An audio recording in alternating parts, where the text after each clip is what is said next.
হয়, আমি যেটো আজি গান্ধী চকৰ পৰা বঙালীপাৰালৈ যিখিনি আমি ৰাস্তাৰ কাম কৰি আছোঁ, ৰাজনীতি কৰা বুলি বিৰোধী দলবিলাকে আমাক যিবিলাক বেয়া পায় এওঁলোকে ৰাজনীতি কৰা বুলি কৈছে।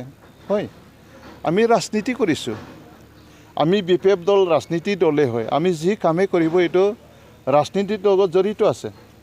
আমি ৰাজনীতি কৰিছোঁ, উন্নয়নৰ ৰাজনীতি নামৰ ৰাজনীতি আমি কৰা নাই। আমি ৰাজনীতি কৰিছোঁ উন্নয়নৰ স্বাৰ্থত। BTC অঞ্চলত বসবাস কৰা সকলো জাতি ধৰ্মাৱলম্বী মানুহৰ উন্নয়নৰ স্বাৰ্থত আজি শুক্লাই চাৰফাং অঞ্চলৰ উন্নয়নৰ উন্নয়নৰ স্বাৰ্থত আমি কাম কৰিছোঁ। আজি যদি ইয়াত আমি ৰাস্তা বনাইছোঁ, আমি শিল বালা দিছোঁ, সেইটো আমি ৰাজনীতি কৰিছোঁ যদি আমি উন্নয়নৰ ৰাজনীতি কৰিছোঁ। গতিকে ৰাজনীতিৰ নামত প্ৰলোভনৰ ৰাজনীতি আমি কৰা নাই। যিসকল ব্যক্তিয়ে আমাক ৰাজনীতি কৰিছে বুলি ভাবিছে, তেখেতসকলে যদি ৰাজনীতি কৰিছে বুলি ভাবিছে, এইটো সত্য কথা।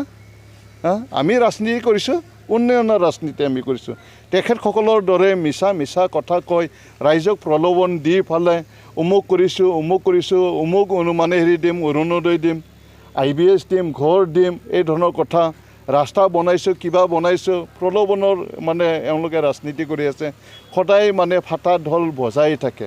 এইটো উন্নয়ন নেকি? আজি আপোনালোকে দেখিছে যিটো ৰাস্তা আমি মেৰামতি কৰি আছোঁ, BPF আৰু কংগ্ৰেছৰ সময়ত আমি যিটো এলায়েন্স আছিলে 2014 আৰু 15 ফাইনেন্সিয়েল ইয়াৰত আমি সেই বাইহাটা চাৰিআলিৰ পৰা ৰামগাঁও নাগজুলি পথটো আমি পাকা বনাবলৈ সক্ষম হৈছিলোঁ।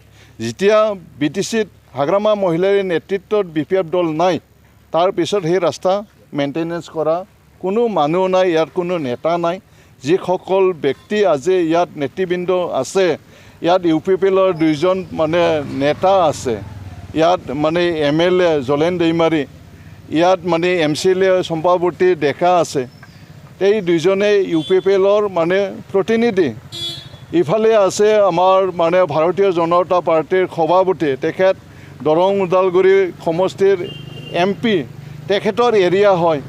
আৰু BTCৰ EM ৰণেন্দ্ৰ নাৰ্জাৰীৰ ডাঙৰীয়াৰ এইটো সমষ্টি হয়। এই সমষ্টিৰ ৰাস্তা আপোনালোকে দেখা পাইছে জৰাজীৰ্ণ অৱস্থা। আজি BJP UPPL AJP চৰকাৰ অহাৰ পিছত এই ৰাস্তাৰ এদিনো মেইনটেনেন্স নাই। যিহেতু বৰ্তমান BJPয়ে BTR অকলক কুচকাচ আৰম্ভ কৰিছে, এইবুলি BPF দলৰ কি নিৰ্বাচনী ইছ্যু কি থাকিব? নিৰ্বাচনী ইছ্যু BTC অঞ্চলত